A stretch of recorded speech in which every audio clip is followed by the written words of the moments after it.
À Saint-Malo, on produit des pulls en 3D. J'ai halluciné quand j'ai découvert ces machines. Lolita, qui travaillait il y a peu comme agent d'entretien, s'étonne encore de voir des pulls fabriqués en 3 dimensions à 3D Tex, une PME basée à Saint-Malo, qui se présente comme la première usine de tricotage de ce type en France. Encore en formation, cette salariée apprend à 54 ans le raccoutrage, retravaillant les mailles des pulls à peine sortis, comme des feuilles, d'un métier à tisser d'un genre nouveau, qui fait penser à une imprimante 3D futuriste. Les créateurs de cette start-up installée depuis cet été dans la cité Malouine ont pour ambition de relocaliser en France une industrie textile qui a souffert de la délocalisation en Asie et en Méditerranée dans les années 1990 et 2000, tout en proposant un produit compétitif sur ce marché concurrentiel. On veut reconstruire une industrie textile performante, zéro déchet et en créant de l'emploi. L'outil répond aux enjeux du moment, assure Basile Riquière, un des 3 fondateurs, avant de détailler le processus de fabrication. 3D Tex reçoit un cahier des charges et un modèle voulu par une marque de vêtements, qu'il faut ensuite programmer et transmettre au métier à tisser 3D. Cette machine d'une valeur de plus de 150 000 €, importée du Japon, qui dispose de plusieurs milliers d'aiguilles, fabrique un pull quasiment fini. Le temps de tricotage varie de 20 à 80 minutes selon la complexité du modèle et du fil.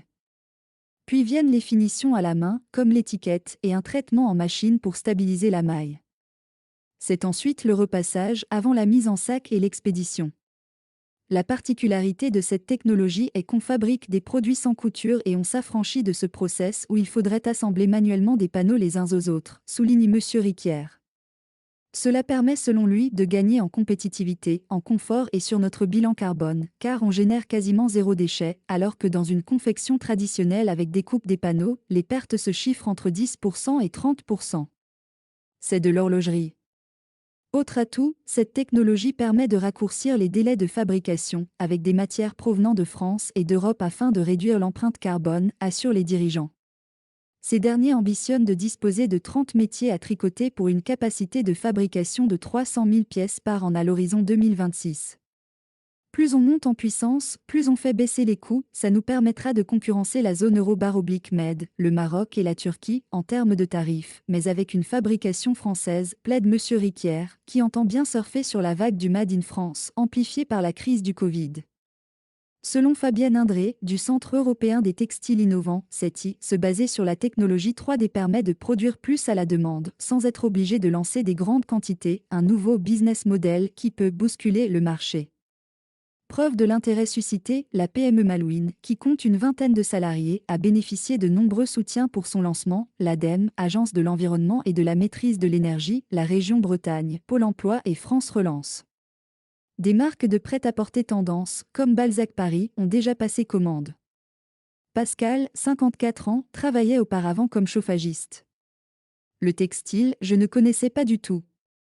Pour un mois, un pull c'était à l'ancienne et là, pouf, ça tombe d'une pièce. Je m'occupe de régler la machine, il faut faire attention au changement de fils, à l'alimentation, qu'elle soit bien huilée, c'est de l'horlogerie, s'enthousiasme-t-il lors d'une pause café prise au soleil. Adam, 26 ans, est désormais bonnetier. Les gens me demandent plus c'est quoi, et alors je leur montre des vidéos de mon smartphone, se marre-t-il. Je suis sensible à tout ce qui touche le climat et l'écosystème, alors le circuit court et la relocalisation dans le textile ça me parle.